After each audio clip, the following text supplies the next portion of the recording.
Mari saya undang jemaat sekalian untuk membacakan visi misi terlebih dahulu. Visi misi Sekolah Tinggi Aletheia. Visi: menjadi lembaga pendidikan tinggi gerejawi, memperlengkapi pemimpin gereja untuk berteologi reform secara kritis, berkemampuan mengembalakan dan berkarakter serupa Kristus. Misi 1. Menumbuhkan pemikiran kritis dalam berteologi reform. 2. Mengembangkan kemampuan pengembalaan melalui pendidikan kepemimpinan hamba, servant leadership. 3. Membentuk karakter serupa Kristus melalui pemuridan. Baik, shalom jemaat sekalian. Ketika kita beribadah, kita mungkin sering mendengar pertanyaan, gimana kabarnya? Dan jawaban yang selalu kita berikan bisa baik, puji Tuhan, haleluya. Nah, sepertinya pertanyaan dan jawaban ini sudah menjadi template setiap kali kita beribadah, teman-teman. Padahal keadaan kita yang kita alami hari ini mungkin bisa saja berbeda dan jauh dari apa yang dikatakan baik. Karena itu, kalau kita sedang bergumul, kita sedang bingung, kita sedang capek, kita sedang frustasi, it's okay. Justru di tengah keadaan yang demikian, kita dapat membawa segala beban kita kepada Tuhan. Sebagaimana Mazmur 55 ayat 22a mengatakan, serahkanlah khawatirmu kepada Tuhan, maka Ia akan memelihara engkau. Demikianlah firman Tuhan. Mari kita teduh sejenak.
Pertolongan kita adalah dalam nama Tuhan yang menjadikan langit dan bumi serta segala isinya, dan yang tidak pernah meninggalkan hasil perbuatan tangannya.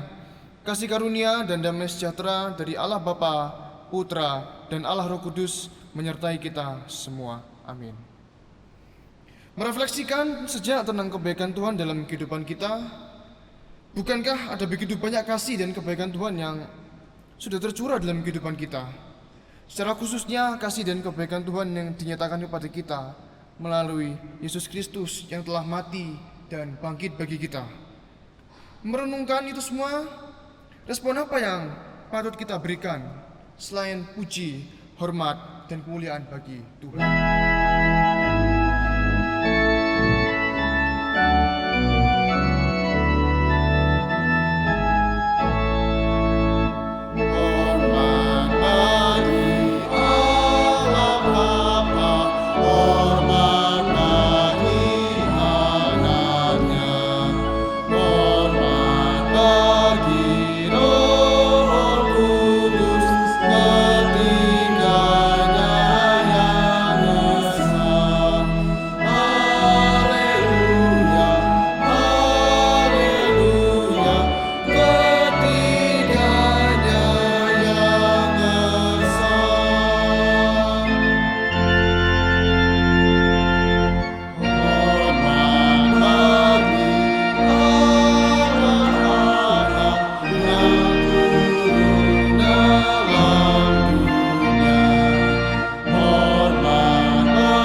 136 ayat 1 sampai 3.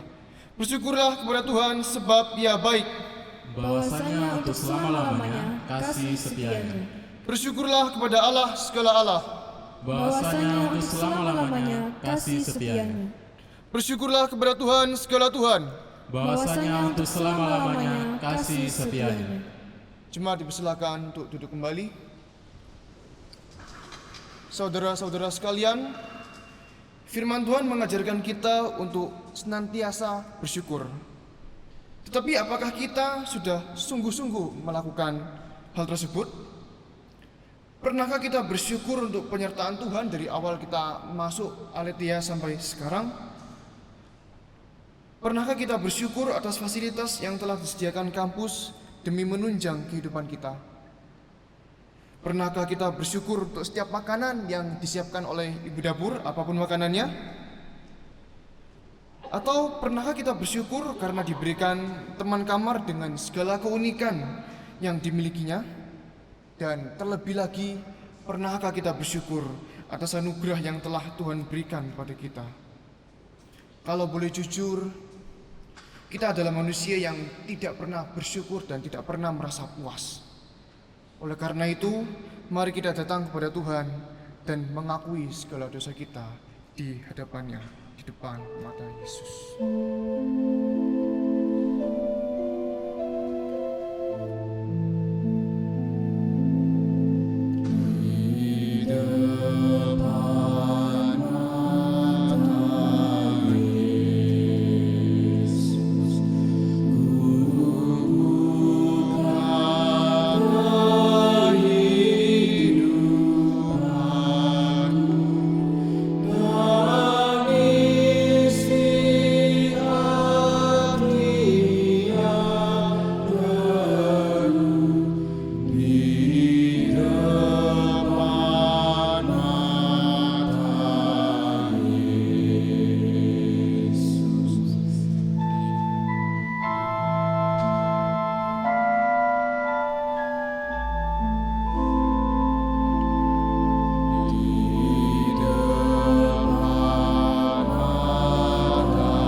Ya Tuhan, inilah doa kami. Kami menyadari ada begitu banyak pelanggaran yang telah kami lakukan. Kami lupa untuk bersyukur atas segala sesuatu yang telah kami terima di dalam kehidupan kami. Kami gagal dalam mengasihi sesama kami. Kami gagal menjadi terang dan garam bagi orang-orang di sekitar kami. Dan sebaliknya, kami lebih suka menyakiti hati sesama kami, baik melalui pikiran, perkataan, dan tindakan kami. Di dalam kasih dan rahmat-Mu, ampunilah kami. Tuntunlah kami oleh kuasa Roh Kudus untuk semakin serupa dengan Kristus, Putra-Mu. Di dalam namanya kami telah berdoa. Amin. Saya undang jemaat untuk kembali bangkit berdiri. Allah di dalam kemurahannya telah mengaruniakan Yesus Kristus bagi pengampunan dosa-dosa kita. Karena itu, berbahagialah orang yang diampuni pelanggarannya, yang dosanya ditutupi. Berbahagialah manusia yang kesalahannya tidak diperhitungkan Tuhan dan yang tidak berjiwa penipu. Mazmur 32 ayat 1 sampai 2. Dan sebagai orang yang telah mendapat pengampunan dari Allah, marilah kita hidup dalam Dia. Dengarkanlah petunjuk hidup baru. Hendaklah perkataan Kristus diam dengan segala kekayaannya di antara kamu, sehingga kamu dengan segala hikmat mengajar dan menegur seorang akan yang lain, sambil menyanyikan mazmur dan puji-pujian dan nyanyian rohani, kamu mengucap syukur kepada Allah di dalam hatimu. Demikianlah firman Tuhan. Bersama dengan umat Allah sepanjang zaman dan tempat yang telah mengalami kebaikan Allah, marilah kita bersama mengikrarkan pengakuan iman kita, pengakuan iman rasuli. Aku percaya kepada Allah, Bapa yang Maha Kuasa, Khalik langit dan bumi, dan kepada Yesus Kristus, anaknya yang tunggal Tuhan kita, yang dikandung dari Roh Kudus, lahir dari anak darah Maria, yang menderita sengsara di bawah pemerintahan Pontius Pilatus, disalibkan, mati dan dikuburkan, turun dalam kerajaan maut. Pada hari yang ketiga, bangkit pula dari antara orang mati, naik ke surga, duduk di sebelah kanan Allah, Bapa yang Maha Kuasa, dan dari sana Ia akan datang untuk menghakimi orang hidup dan yang mati. Aku percaya kepada Roh Kudus, gereja yang kudus dan am, persekutuan orang kudus, pengampunan dosa, kebangkitan tubuh, dan hidup yang kekal. Pada saat ini kita akan masuk ke dalam doa syafaat yang akan dibawakan oleh para singers. Mari kita berdoa. Bapa di surga, saat ini kami datang kepadamu Tuhan, kami bersyukur untuk ibadah kami di pagi hari ini. Kami membawa doa-doa kami Tuhan, kami mau berdoa khususnya untuk setiap kami para mahasiswa-mahasiswi. Kami berdoa Tuhan, kiranya Engkau memberikan kami kekuatan, memberikan kami pertolongan-Mu supaya kami boleh dengan sungguh-sungguh melakukan setiap tugas dan juga tanggung jawab kami sebagai mahasiswa-mahasiswi di tempat ini dengan baik. Kami juga mau berdoa Tuhan, menyerahkan untuk rekan-rekan kami tingkat 3 yang akan ujian proposal. Tuhan menolong mereka semua dalam persiapan ujian ini, sehingga mereka boleh mempertanggungjawabkan setiap apa yang mereka tulis. Terima kasih Tuhan, inilah doa kami, di dalam nama Tuhan Yesus kami berdoa. Ya Tuhan, kami juga berdoa bagi setiap umat Kristen di seluruh dunia dalam masa Prapaskah ini, kiranya mereka bisa merefleksikan kembali akan kasih Yesus, dan mereka bisa merefleksikan tersebut dan bisa menghasilkan perubahan dalam hidup mereka. Terima kasih Tuhan, kami sudah berdoa dan mengucap syukur hanya di dalam nama Tuhan Yesus. Haleluya. Amin. Cuma dipersilakan untuk duduk kembali. Ya, kita patut bersyukur karena Allah sungguh mengasihi kita, saudara-saudara sekalian. Dan kasih Tuhan itu bukan kasih yang kaleng-kaleng. Sebaliknya, kasih Tuhan itu dibuktikan melalui kematian anaknya yang mati di atas kayu salib. Melihat begitu besarnya kebaikan Tuhan dalam hidup kita, biarlah pujian dan syukur kita berikan kepadanya yang telah menunjukkan kasih setianya kepada kita.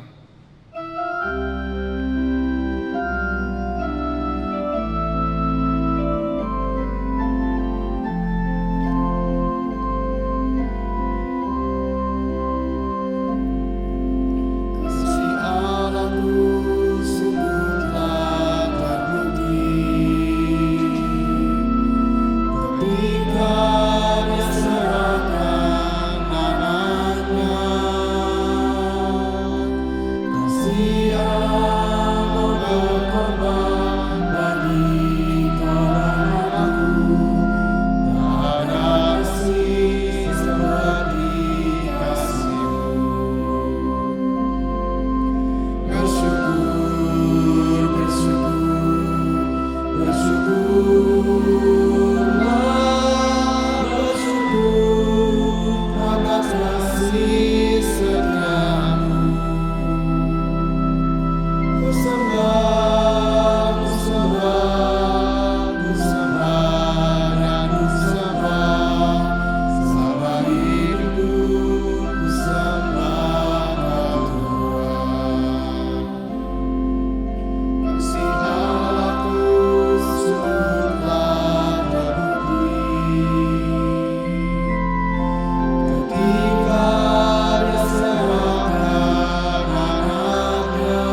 Khotbah akan disampaikan oleh Pendeta Markus Domingus Laredawa. Kepada hambanya kami persilakan.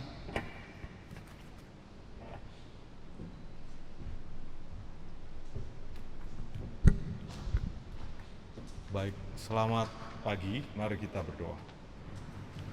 Bapa di sorga, kami berterima kasih di masa-masa prapaskah ini, Tuhan berkenan mengumpulkan kami secara rutin di sini, dan juga di sekitar firman-Mu.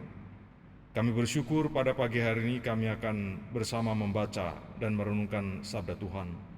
Tolonglah kami dengan Roh-Mu sendiri, supaya firman-Mu yang kami baca dan renungkan berbicara kepada kami masing-masing.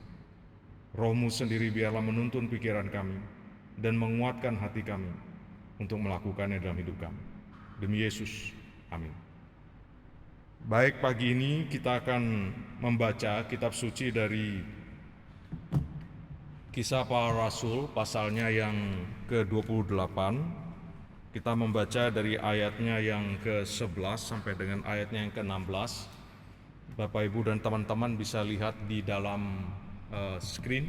Saya sudah taruh di sana, jadi kita bisa bersama-sama melihatnya dan membacanya dari screen. Kalau kurang jelas ya mungkin bisa dilihat Alkitabnya masing-masing. Saya akan membaca untuk kita Kisah Para Rasul 28 ayat 11 sampai dengan ayatnya yang ke-16. 3 bulan kemudian kami berangkat dari situ, naik sebuah kapal dari Alexandria yang selama musim dingin berlabuh di pulau itu. Kapal itu memakai lambang Dioskuri. Kami singgah di Sirakusa dan tinggal di situ 3 hari lamanya. Dari situ kami menyusur pantai, lalu sampai ke Rhegium. Sehari kemudian bertiuplah angin selatan, dan pada hari kedua sampailah kami di Puteoli. Dari situ kami berjumpa dengan anggota-anggota jemaat, dan atas undangan mereka, kami tinggal 7 hari bersama-sama mereka. Sesudah itu kami berangkat ke Roma. Saudara-saudara yang di sana telah mendengar tentang hal ihwal kami, dan mereka datang menjumpai kami sampai ke Forum Appius dan Tres Taberne. Ketika Paulus melihat mereka, ia mengucap syukur kepada Allah, lalu kuatlah hatinya. Setelah kami tiba di Roma, Paulus diperbolehkan tinggal dalam rumah sendiri bersama-sama seorang prajurit yang mengawalnya. Saudara kasih Tuhan, saya dan keluarga itu, khususnya saya dan anak saya yang laki-laki, suka sekali nonton film ini, Lord of the Rings. 1, 2, 3, 7 tahun biasa suka nonton. Itu film seperti acara wajib lah setiap tahunnya. Kalau enggak Natal menjelang Paskah kita nonton sampai habis. 3 serinya ditambah lagi dengan film sequel sebelumnya mestinya, karena ikutin bukunya itu mestinya The Hobbit ini yang duluan, tetapi dibuat filmnya yang Lord of the Rings yang duluan. Di dalam The Lord of the Rings yang kedua, yang judulnya The Two Towers, ada suatu adegan yang menurut saya menggambarkan dengan sangat menarik ketakutan yang dirasakan oleh rakyat kerajaan Edoras namanya. Kerajaan Edoras itu adalah kerajaan bangsa yang suka naik kuda, kira-kira begitu. Yang waktu itu sedang bersembunyi dan berlindung di benteng Hornburg namanya, di satu tempat yang disebut Helm's Deep. Nah, meskipun benteng itu digambarkan di dalam film itu bertembok tebal sekali dan menurut pengakuan rajanya tidak pernah ditembusi oleh musuh yang menyerang mereka di situ, tetapi mengingat musuh yang akan datang menyerang mereka ini adalah musuh yang sangat kuat dan ganas, ya, dari jenis yang sangat kuat dan ganas, lalu jumlahnya lebih banyak daripada jumlah mereka yang ada di situ. Maka meskipun berlindung di tempat yang terlindung sangat baik itu, mereka menjadi gelisah, takut, dan ada rasa tawar hati di antara rakyat dan juga di antara tentara dari kerajaan Edoras ini. Aragorn yang fotonya paling ke depan itu tokoh utama dalam buku tulisan Tolkien situ dan difilmkan di situ. Dia tidak bisa sembunyikan juga perasaan gelisah di hatinya. Meskipun dia sudah dapat jaminan dari penyihir putih yang namanya Gandalf, bahwa Gandalf akan datang. Nanti kau tunggu pada hari, kalau saya tidak salah disebut hari keempat atau hari ketiga, nanti kamu akan lihat ke ufuk sana. Kamu lihat di sana, saya akan datang nolong. Karena dia waktu itu sedang pergi nyari sebagian besar pasukannya kerajaan Edoras yang waktu itu dibanish, ya, disuruh pergi dari kerajaan karena melakukan kesalahan di mata raja yang waktu itu sedang berada di bawah pengaruh kegelapan sihir gelap. Nah, dia sendiri meskipun seorang yang hebat tidak bisa sembunyikan bahwa dia gelisah dan tegang. Wajahnya sama sekali tidak ada senyum. Dia nggak senyum sama sekali. Ada dua kawan yang selalu bersama dia, satu orang cebol dan satunya adalah peri dari hutan. Dia menggunakan baju kostumnya hijau karena memang dia dari peri hutan hijau, dikatakan begitu. Nah, dua orang ini yang selalu bersama, dan Aragorn ini sendiri sempat merasa putus asa dan bahkan mereka ragu apakah keputusannya Aragorn ini untuk berperang bersama rakyat Edoras ini adalah keputusan yang benar. Jadi mereka sempat si Legolas, si nama peri itu, dia sempat beradu argumen sedikit dengan si Aragorn ini. Tetapi Aragorn dengan keras mengatakan, saya akan mati bersama mereka kalaupun harus mati di sini. Nah, saudara dikasih tahu situasinya sangat tidak menyenangkan. Situasinya menggelisahkan. Sambil dari kejauhan itu sudah mulai kedengaran, ya, dentuman genderang perangnya orang-orang musuh mereka ini yang sedang berjalan berbaris mendekati mereka. Nah, situasi tiba-tiba berubah menjadi penuh semangat kembali dan penuh keyakinan kembali setelah muncul serombongan besar tentara peri yang diutus oleh seorang pemimpin peri dari hutan Lothlorien namanya. Diutus datang, dan mereka datang membawa bala bantuan. Dan mereka mengatakan kepada Aragorn dan kepada manusia di depan mereka itu, kami datang ke sini untuk menghormati persekutuan yang pernah kita buat dulu di masa yang lalu antara bangsa peri dan bangsa manusia. Bahwa kalau manusia mengalami kesusahan, bangsa peri akan datang menolong mereka. Wah, wajahnya Aragorn yang tadinya tegang itu langsung menjadi cerah sekali. Dia tersenyum lebar, lalu sambil mengucapkan "You're most welcome" kepada pemimpin tentara peri yang namanya Haldir itu. Dia rangkul si Haldir ini. Soalnya kasih Tuhan, saya jadi ingat kisah ini, adegan ini, waktu saya membaca dan mempelajari teks ini untuk saya coba khotbahkan dan bersama-sama merenungkannya dengan Bapak Ibu dan teman-teman semua pada pagi hari ini. Perjalanannya Paulus menuju pengadilan Kaisar di Roma itu tidak berjalan mulus. Tidak berjalan mulus seperti yang mungkin banyak orang pikirkan. Setelah tertahan kira-kira 2 tahun oleh proses birokrasi pengadilan kekaisaran yang panjang, ya, 2 tahun dia harus menunggu itu. Dan di dalam proses 2 tahun itu menghadap sejumlah orang untuk diadili perkaranya. Mulai dari pasal 24 kita membaca dia diadili di hadapannya wali negeri yang namanya Felix. Setelah Felix pensiun atau dipindahkan ke tempat lain, diganti dengan orang yang namanya Festus atau Perkius Festus nama lengkapnya. Diadili lagi di situ. Sudah jelas perkaranya sebenarnya, dan dia sudah minta supaya dia diadili di kekaisaran, tetapi masih lagi ditunda. Tunggu lagi. Kemudian suatu ketika Herodes Agripa datang berkunjung ke tempatnya Festus ini, dan kepada Agripa ini Festus bicara, di sini ada seorang yang begini. Kamu mau nggak dengar dia dan coba dengar perkaranya? Dia sih menurut saya sebenarnya masalah ini bisa selesai di sini, tapi dia ini sudah bilang mau pergi ke Roma untuk diadili di depan Kaisar. Tapi coba kita lihat, guys. Nah, akhirnya dibawa lagi ke depannya Agripa. Proses panjang ini Bapak Ibu ya, selama 2 tahun. Nah, setelah 2 tahun lewat itu, Paulus akhirnya diberangkatkan dengan kapal didampingi oleh serombongan pasukan Romawi menuju ke kota Roma untuk diadili di depan Kaisar sendiri. Kaisar yang akan periksa perkaranya. Nah, perjalanan menuju Roma ini perjalanan dicatat di dalam pasal 27 Kisah Para Rasul. Dan kalau kita baca baik-baik kisah itu kisah yang penuh dengan ketakutan sebenarnya. Kisah yang mengerikan. Membaca kisah itu saya jadi ingat pengalaman kakak saya, kakak nomor 3 itu. Waktu itu umurnya masih SMP mungkin atau SMA. Seingat saya SMP dia. Dia sempat ikut kapal kayu dari Sumbawa Besar, mau main-main ke Surabaya katanya. Diajak, kebetulan kapten kapal itu adalah teman kami segereja, orang yang dekat dengan keluarga kami. Ya dibawa dan kapal itu berangkat dia ke Surabaya, lalu akhirnya di tengah jalan di antara Bali dan Surabaya itu mesin kapalnya mati. Dan kemudian kapal itu terombang-ambing selama berapa hari. Dan memang akhirnya bisa diselamatkan. Tapi pengalaman itu pengalaman penuh ketakutan, saya kira.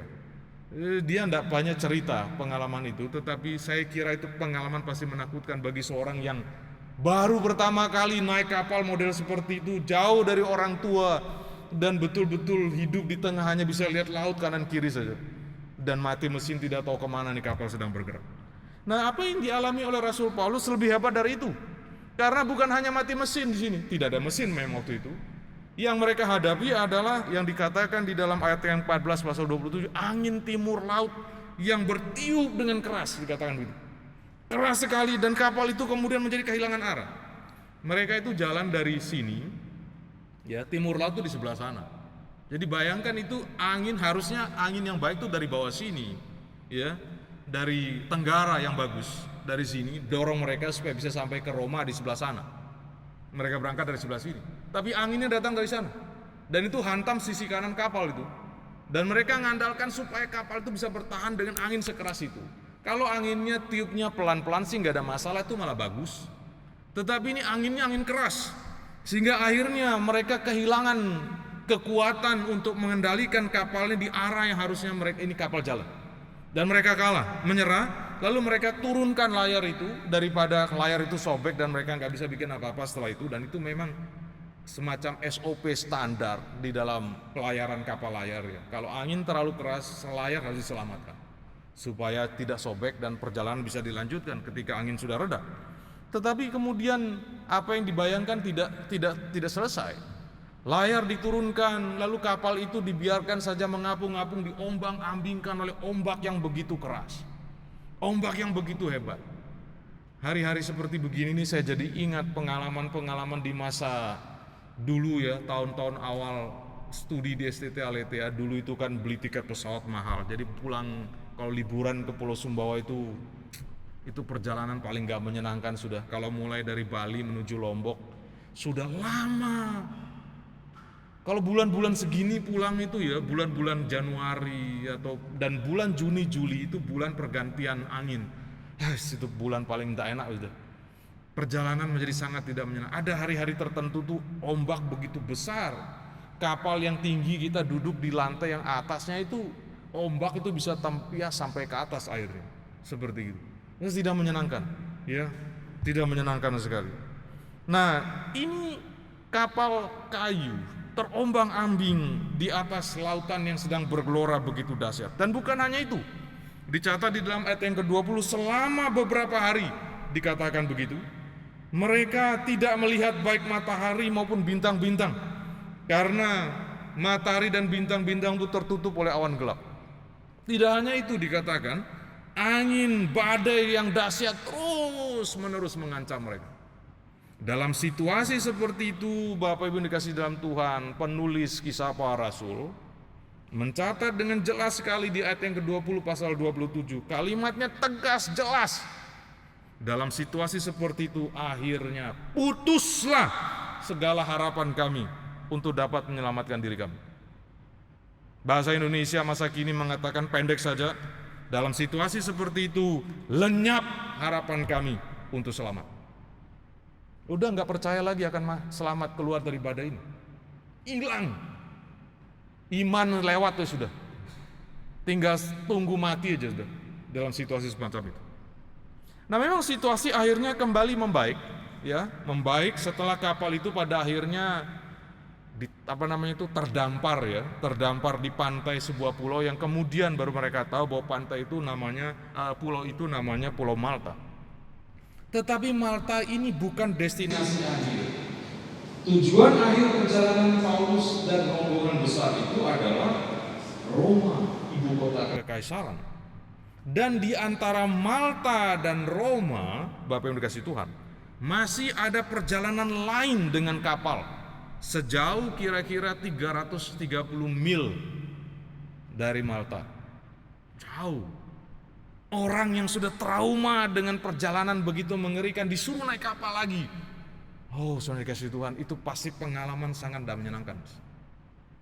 Paulus itu menurut saya anak kota, bukan meskipun dia tinggal di kota yang berdekatan dengan pantai, tapi kelihatannya dia anak kota yang mungkin biasa hidup di tengah kota, bergaul bersama orang. Naik kapal, ya memang beberapa kali dia naik kapal, tetapi itu bukan kebiasaan, kecuali para pedagang yang memang sudah biasa naik kapal. Paulus itu seorang scholar tuh biasanya tinggal di satu tempat lama, diam di situ, nggak terbiasa jalan dengan kapal laut semacam ini. Dan saya kira sebagai manusia, samalah seperti kita yang mungkin punya kengerian sendiri. Apalagi ini pengalaman putus harapan tuh selama. Menyaksikan kengerian begitu besar itu nimbulkan trauma besar. Dan ini masih ada 330 mil lagi, lebih kurang hampir 600 km lagi sampai di Roma. Saya kasih Tuhan, itu perjalanan enggak menyenangkan sebenarnya. Nah, memang Bapak Ibu dikasih Tuhan, kalau kita baca ayat-ayat ini dari pasal 27 di tengah gelombang besar itu, sampai juga di teks yang kita baca, sampai akhirnya kitab Kisah Para Rasul, sama sekali enggak pernah dicatat di situ bahwa ada rasa gelisah dan takut dalam diri Paulus selama perjalanan ini. Tidak ada dicatat begitu. Tetapi saya kira jauh di dalam hatinya Paulus itu, dia pasti ada punya rasa gentar. Dan itu kelihatannya terbaca oleh penulis Kisah Para Rasul yang bersama dengan dia di situ. Nah, memikirkan apa yang mungkin bukan perjalanan itu yang mengerikan di pantai itu yang menakutkan dia, tetapi mungkin sekali memikirkan apa yang akan dia hadapi di Roma, kota yang pertama kali dia datangi pada waktu itu, akan bertemu dengan orang-orang yang tidak dia kenal, berurusan dengan pengadilan yang belum pernah dia kenal, berjumpa dengan siapapun yang dia tidak kenal. Mungkin ada 1-2 orang yang pernah dia jumpai dari kota-kota lain selama dia melayani, tetapi sebagian besar orang di kota Roma itu dia tidak tahu, dan suasana Roma juga dia tidak tahu. Nah, memikirkan hal semacam ini biasanya manusia itu punya semacam anxiety, semacam rasa cemas, ada semacam gelisah. Apa yang akan terjadi di depan dan berurusan dengan apa yang di depan. Nah, perasaan ini saya kira baru terungkap menurut saya secara tidak langsung di ayat 15. Ketika di situ dikatakan dia mengucap syukur kepada Allah. Lalu kemudian dikatakan, lalu kuatlah hatinya. Kata kuatlah itu, Bapak yang dikasihi Tuhan, itu adalah kata yang punya lawan kata, antonimnya, itu ada beberapa kata. Lawan kata dari kuatlah itu adalah phobos misalnya. Phobos itu adalah salah satu lawan kata dari kata kuatlah itu. Dan phobos itu artinya takut. Yang masuk ke dalam bahasa kita jadinya fobia. Lalu ada kata tromos yang masuk dalam bahasa Inggris jadi tremor. Dalam bahasa Indonesia juga sering dipakai di istilah kedokteran tremor untuk gambarkan orang gemetaran begini. Lalu kemudian ada kata apeile yang artinya terancam. Lalu kemudian ada kata tarake yang artinya bersusah hati, trouble, ya, merasa susah hatinya. Mana yang persis menggambarkan perasaannya Paulus? Tentu Paulus yang paling tahu dan bisa jelaskan kepada kita suatu hari nanti kalau kita ketemu dia di dalam surga sana. Tapi bisa jadi salah satu dari apa yang menjadi antonimnya kata kuatlah itu yang dia sedang rasakan. Dan itu terbaca oleh penulis kitab Kisah Para Rasul ini. Sehingga dia bisa melihat ada perubahan ekspresi dari Paulus ini ketika pada ayat 15 itu dia bertemu dengan orang-orang dari kota Roma yang datang menyongsong dia. Saudara kasih Tuhan, yang menarik dari kata kuatlah ini adalah kata yang persis sama yang dipakai oleh Tuhan Yesus. Ketika Yesus itu datang secara pribadi menampakkan diri kepada Paulus di dalam sel tahanan tentara Romawi di kota Yerusalem.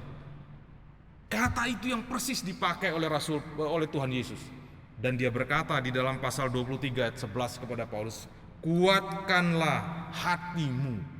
Dia pakai kata itu. Kata ini tidak dipakai lagi. Dari mulai pasal sejak ayat itu tidak pernah muncul lagi. Bahkan di tengah-tengah situasi badai besar di lautan Laut Tengah itu, tidak ada kata itu dipakai. Yang muncul kata tabahlah yang muncul dari kata yang berbeda di dalam bahasa aslinya.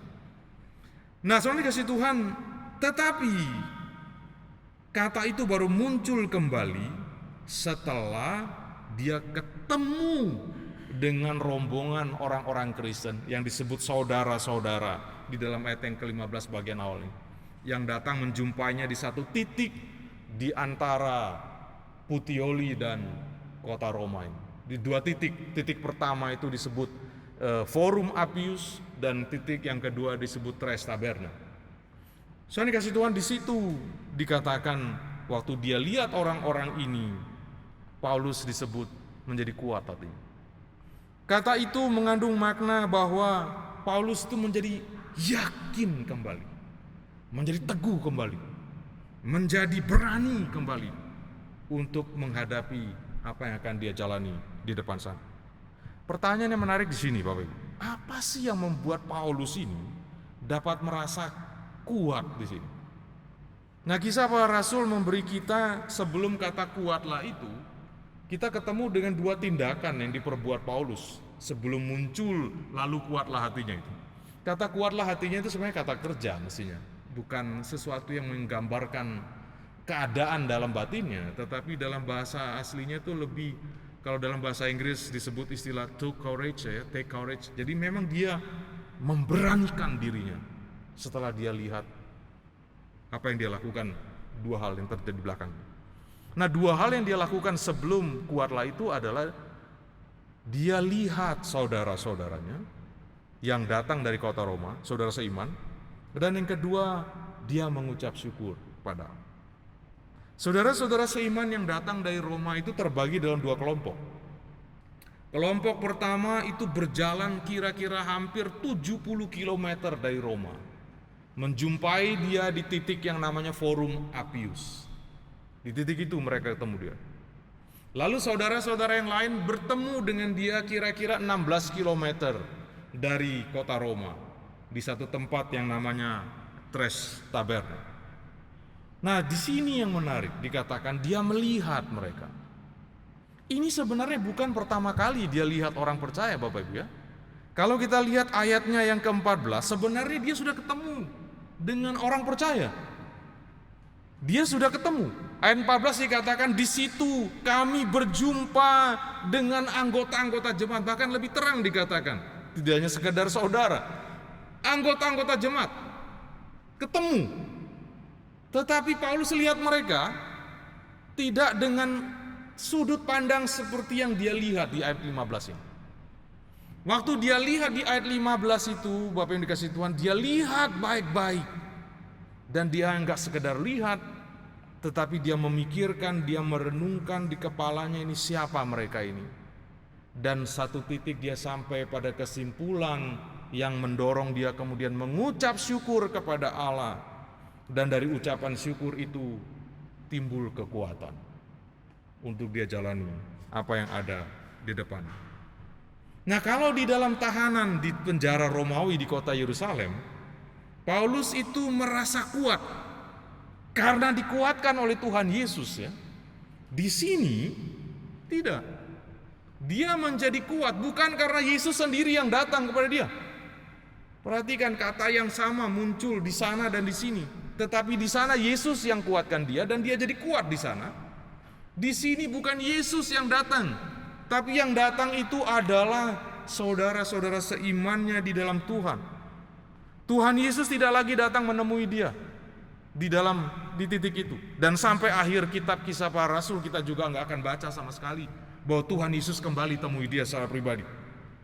Tetapi di sini yang menarik Bapak Ibu, Yesus Kristus sebenarnya datang menemui dia melalui siapa? Melalui orang-orang yang Tuhan Yesus sendiri beli dengan darahnya. Tebus, angkat mereka menjadi saudara-saudaranya Yesus sendiri. Dan dari saudara-saudaranya Yesus ini, dia berikan kepada Paulus untuk menjadi saudara-saudaranya di dalam Tuhan.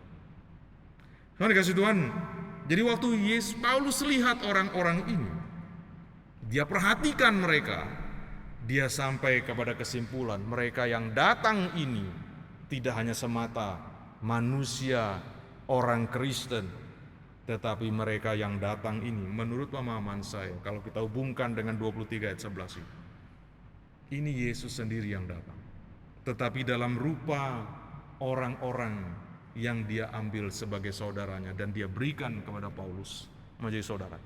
Dan di dalam diri saudara-saudara ini Yesus ada, hadir di situ bersama dengan Paulus. Nah, tema kita hari ini adalah tentang hati yang bersyukur.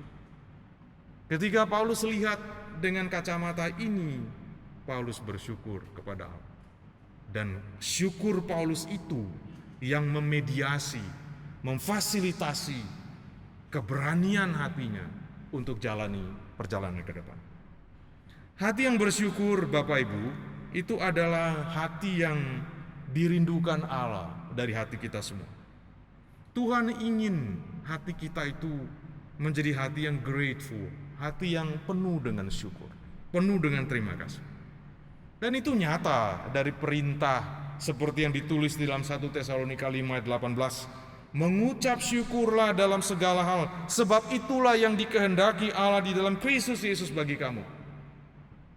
Orang yang punya hati yang grateful, yang bisa mengucap syukur dalam segala hal. Dan karena itu merupakan kehendak Allah, hati yang semacam ini dimiliki oleh semua orang Kristen, siapapun dia. Tetapi sudah dikasih Tuhan, hati yang semacam ini tidak bisa muncul begitu saja. Hati yang seperti ini tuh butuh latihan, butuh disiplin untuk membentuknya di dalam hati kita sendiri. Saya mendengar kemarin doa syafaat yang dinaikkan di satu pertemuan yang saya hadiri, dan dalam doa itu, saya kira doa itu sering kata-kata itu diungkapkan ya. Ada kalimat, biarlah firman-Mu itu dimeteraikan dalam hati kamu. Saya coba mikir-mikir, apa sebenarnya arti dimeteraikan ini? Menurut pemahaman saya, kemungkinan besar makna dimeteraikan itu ditempeli di hati kita gitu. Seperti meterai yang ngecap dan kemudian terlihat membekas di situ. Jadi yang mungkin mau diharapkan dari doa itu adalah supaya firman itu membekas di dalam hati kita, dalam hidup orang. Nah, kalau kita bicara tentang hati yang penuh syukur ini Bapak dikasih Tuhan, itu butuh disiplin untuk ditempelkan. Supaya hati kita itu dilihat itu ada cap grateful heart. Kalau nggak ada ini upaya untuk terus melatih diri kita seperti dia nggak kebentuk. Dan menurut saya salah satu latihan terbaik, kalau bukan yang terbaik, salah satu yang terbaik, tetapi mungkin menurut saya ini adalah latihan yang paling baik dari segala yang terbaik itu. Hati yang bersyukur itu bisa dibentuk menjadi hati kita kalau kita itu mengembangkan pandangan, melihat orang-orang percaya di sekeliling kita seperti Tuhan Yesus melihat mereka. Dalam Wahyu 1 ayat 5, Yohanes mencatat bahwa orang-orang percaya, kita semua ini, disebut di situ sebagai orang-orang yang telah Kristus kasihi dan telah Ia lepaskan dari dosa oleh darahnya. Saudara dikasih Tuhan, itu Bapak Ibu dan saya. Saya, Bapak Ibu adalah orang-orang yang telah Yesus kasihi dan telah Dia lepaskan dari dosa oleh darahnya. Itu saya dan Bapak Ibu sekalian. Terlepas dari jelek dan buruk perangai kita, perangai orang-orang itu di depan kita, mengikuti teladan Paulus, saya kira marilah kita melihat mereka baik-baik. Lihat mereka baik-baik. Perhatikan mereka baik-baik. Lebih daripada apa yang kelihatan di depan kita. Lebih dari yang kelihatan siapa mereka di depan kita dengan segala penampilannya, kelebihan dan kekurangannya. Mari kita lihat mereka baik-baik dan mulai bicara kepada diri kita sendiri bahwa mereka itu adalah saudara-saudari saya dalam Tuhan, yang Yesus Kristus Tuhanku ini sudah kasih mereka dan telah lepaskan mereka dari dosanya oleh darahnya Yesus itu sendiri. Tapi mungkin kita tanya, gimana ya Pak ya? Sejauh yang dapat kita lihat, hidup mereka itu tidak tambahkan apa-apa dalam hidup saya. Hidup mereka itu malah bencekno, malah mengurangi emosi baik, mengurangi mood yang baik dalam diri saya. Apa yang mau bisa dilihat dari mereka? Kontribusi apa sih yang ada pada mereka sehingga saya itu bisa melihat mereka seperti itu dan kemudian seperti Paulus mengucap syukur kepada Allah atas hidup mereka itu. Saya kira kalau kita bertanya dan berpikir seperti itu, kita mungkin perlu tanya, apa sih yang diberikan oleh saudara-saudari dari Roma itu ketika mereka bertemu dengan Paulus di forum Appius maupun di Tres Tabernae? Apa yang mereka kasih kepada Paulus? Gak ada. Bapak Ibu, gak ada yang mereka bawa, gak ada oleh-oleh yang mereka bawa dicatat. Gak ada bahkan roti gak dibawa, air gak dicatat mereka bawa. Gak ada. Dan kalau kita lihat seperti yang digambarkan oleh teks itu, terlihat bahwa Paulus itu sudah lihat mereka dari jauh, perhatikan baik-baik sampai mereka dekat. Dan dia terus berpikir dalam hatinya. Dan dia sampai pada satu kesimpulan yang membuat dia bersyukur kepada Allah. Lain ketika dia sebelumnya di ayat 14. Di titik ini dia seperti sadar, lihat. Ada sesuatu di sini. Ada sesuatu yang istimewa. Yang menarik di ayat yang ke-14 itu, dia malah diajak makan di situ. Setidaknya diundang, tinggal di sana, dijamu, setidaknya begitulah. Tapi di depan itu di forum Appius dan di Tres Tabernae tidak ada diajak makan. Enggak ada diajak nginap di rumah, enggak ada. Dia hanya semata lihat manusia ini aja. Dan manusia-manusia yang dia lihat ini, dia pikirkan dari kacamata Kristus, setidaknya mereka ini siapa, dan itu yang membuat dia bersyukur kepada Allah. Soalnya kasih Tuhan, hati yang bersyukur itu sesungguhnya dirintangi pembentukannya kalau dia kita kaitkan dengan sesuatu yang orang berikan kepada kita, baik itu berupa benda maupun bukan benda. Kenapa? Kalau fokus kita ke situ membuat kita dirintangi, terbentuk hati yang grateful itu. Karena begini Bapak yang dikasih Tuhan, sudah jadi semacam nature dosa manusia itu. Kita itu suka dengan hal-hal yang kelihatan. Dan itu sebabnya setelah keluar dari Mesir itu, kita baca sejarah orang Israel, selalu tergoda bikin idol. bikin berhala. Selalu tergoda ingin lihat yang bisa mereka lihat gitu. Dan baru setelah itu mereka bisa bersyukur, bisa menyembah dan lain sebagainya. Nature kita itu yang dipengaruhi dosa, modelnya begitu. Sehingga akhirnya saudara kasih Tuhan, kalau kita fokus kepada hal yang sifatnya bendawi itu atau bukan benda, yang orang kasih kepada kita, baru kita bisa, oh syukur Tuhan, karena Engkau kasih saya teman baik orang model begini. Sudah itu justru yang akan menghambat kita memiliki hati yang penuh syukur.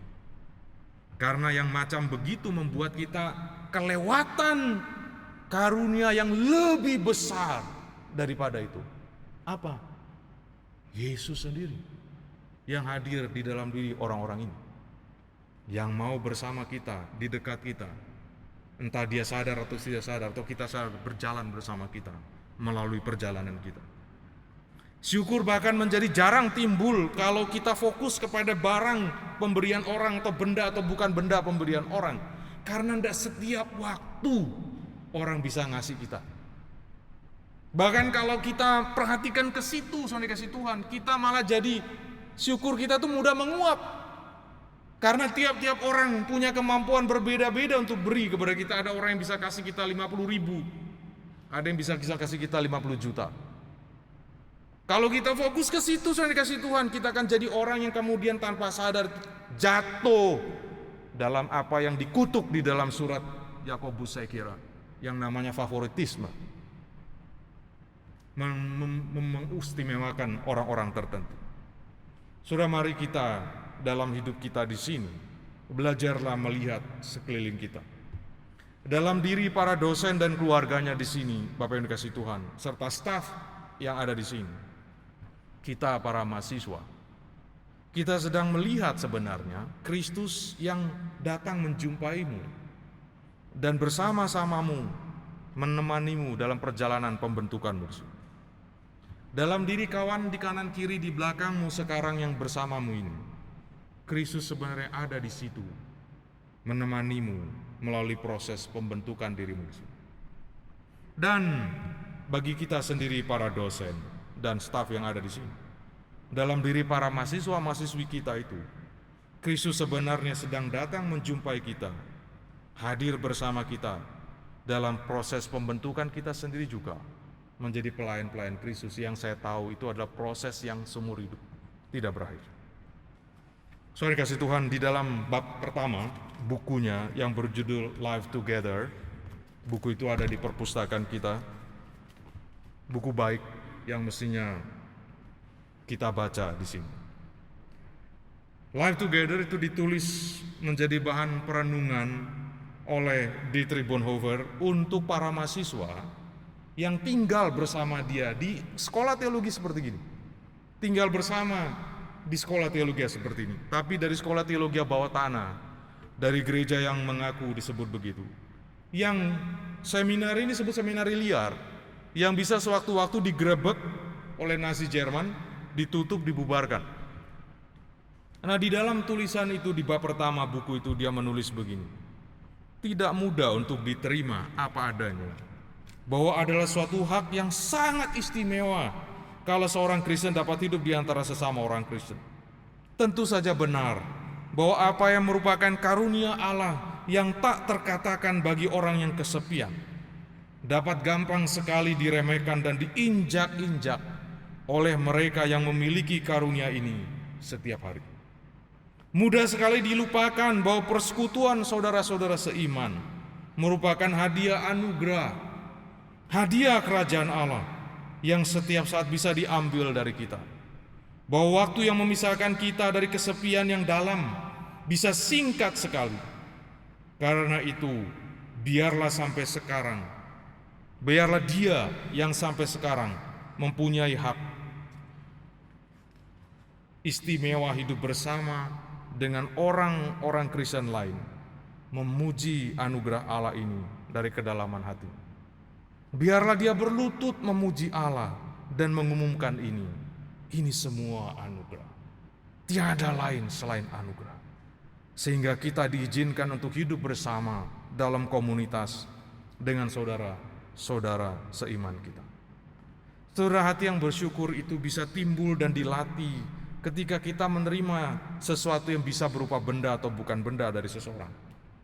Tetapi tidak ada syukur yang membentuk hati kita menjadi grateful yang long term ya, yang panjang, daripada ketika kita mulai bersyukur atas orang-orang yang telah Kristus berikan, yang telah Kristus bawa ke dalam hidup kita menjadi saudara-saudara kita. Kalau selama ini ucapan syukur kita itu masih berupa belajar di tempat, kita bersyukur karena belajar di tempat yang sebaik ini, semegah ini, dengan dosen-dosen dengan kualitas yang baik seperti yang kita punya hari ini. Bersyukur karena bisa makan, bisa minum, bisa menikmati fasilitas hidup yang sebaik ini, yang mungkin bagi sebagian kita lebih baik daripada fasilitas yang kita miliki di rumah kita, di kampung kita sana. Saya kira marilah coba kita tambahkan mulai hari ini dalam daftar ucapan syukur kita itu, syukur kita akan pribadi-pribadi, kawan-kawan, dosen-dosen. Jangan sebut hanya kawan, teman-teman, tidak, sebut namanya. Sebut namanya. Tuhan, saya mau bersyukur untuk Pak Amos misalnya. Saya berterima kasih karena di dalam pergaulan saya dengan dia, saya bertemu dengan Kristus yang sedang membimbing saya. Saya bersyukur untuk adik tingkat saya yang dalam satu kamar dengan saya ini, namanya ini. Saya berterima kasih Engkau kirim dia dalam semester ini bersama dan saya. Soalnya kasih Tuhan, ucapan syukur yang model begini itu punya efek yang besar, dan itu akan membentuk hati kita menjadi grateful. Tuhan kiranya menolong kita semua. Amin. Mari kita berdoa. Terima kasih ya Tuhan untuk kemurahan-Mu. Bentuklah hati kami menjadi penuh dengan syukur dan terima kasih. Demi Kristus. Amin.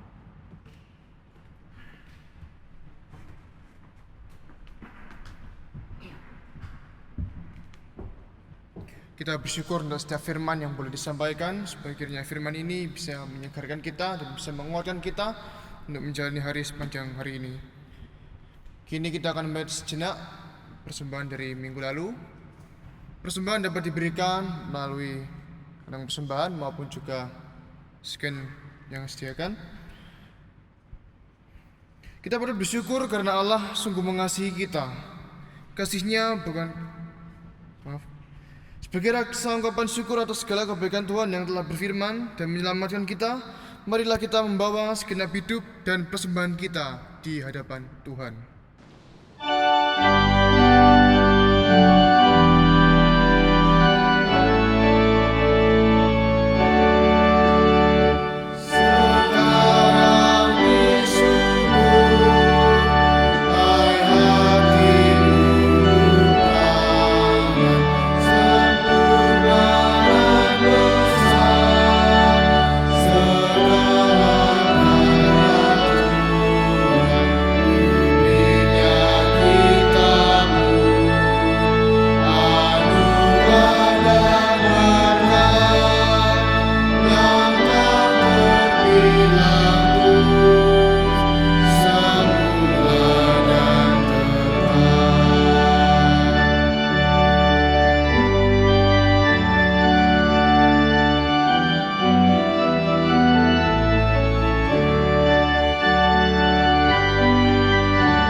kita masuk dalam doa persembahan.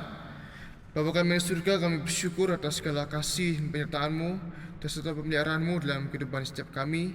Dan sebagai ungkapan rasa syukur kami atas pemberian Tuhan, kami mengembalikan sebagian berkat-Mu. Kiranya Engkau berkati persembahan ini, supaya persembahan yang telah kami berikan ini bisa menjadi alat-Mu untuk perluasan kerajaan Allah di muka bumi ini. Terima kasih Tuhan, dalam nama Yesus kami telah berdoa dan bersyukur. Amin. Sidang jemaat dipersilakan untuk bangkit berdiri. Mazmur 136 menyatakan, bersyukurlah kepada Tuhan sebab Dia baik. Karena itu, bawalah ungkapan syukur-Mu dalam kehidupan kita, supaya kemuliaan Tuhan terpancar melalui kehidupan kita. Doksologi dan berkat Tuhan akan disampaikan oleh Pendeta Markus Domingus Lare Dawa. Doksologi.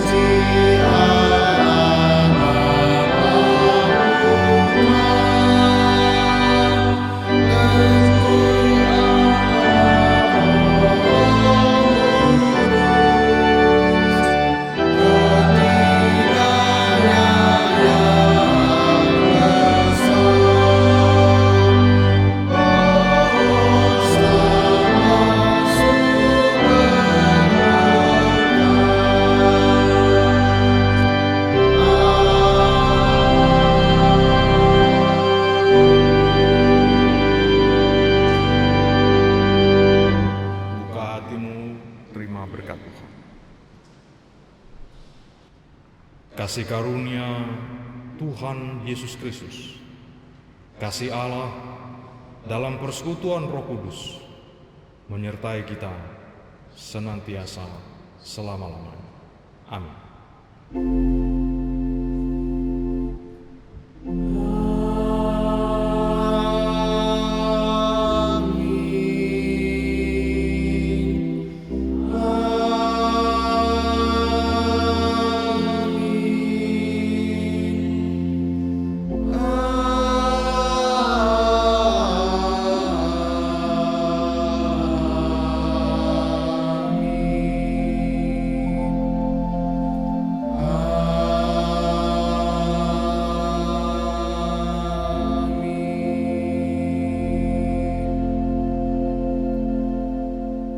Dipersilakan untuk duduk kembali. Selamat hari Selasa, Tuhan Yesus memberkati.